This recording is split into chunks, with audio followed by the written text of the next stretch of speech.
आज गेलो होतो भोगावला. तर नमस्कार मंडळी, तुमचं पुन्हा एकदा आपल्या एका नवीन ब्लॉगमध्ये खूप खूप मनापासून स्वागत आहे. तर आज काय गेलो होतो मस्त भोगावला. काय केल्या केल्या गंगेमध्ये मस्त हातपाय तोंड वगैरे धुतले आणि दर्शन घेऊन गेलो, बसलो जेवायला. काय जेवायला वाढायला मग स्वयंसेवक मंडळी कमी असल्यामुळे स्वतःच घेतलं वाढून.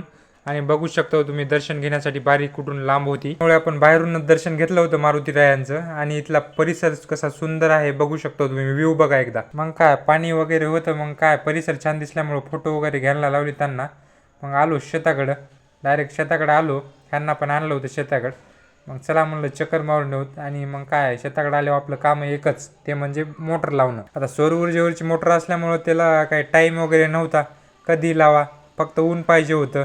फक्त रात्री जरा तिला बिंदास्त पूर्ण विराम द्यावा लागतो. शेताकडून घरी आलो आणि बसलो दुकानवर. मग काय दुकानवर बसल्यावर आपली काकाची गाडी एवढी भारी होती, खतरनाकी बस, यांना चालूच होत नव्हती. हे चाबी चालू बंद करूनच बेजार होते. मग काय फायनली जाऊन मी जरा चालू करून दिली त्यांना गाडी. मित्रांनो, एक बातमी आली कानावर, म्हणजे ती अजितदादा पवार यांचं प्लेन क्रॅश झाले. मी म्हणलं उगा छोटा मोठा ॲक्सिडेंट झाला असेल, पण एवढं मोठा स्फोट झाला होता हे कधीच कोणी विचारही केला नव्हता. अजितदादा यांना भावपूर्ण श्रद्धांजली. आपल्या कामाचा एक माणूस म्हणून त्यांची ओळख या जगामध्ये कायम राहील. आणि आपल्या ब्लॉगचा इथंच पूर्ण विराम देतो. जय हिंद, जय महाराष्ट्र.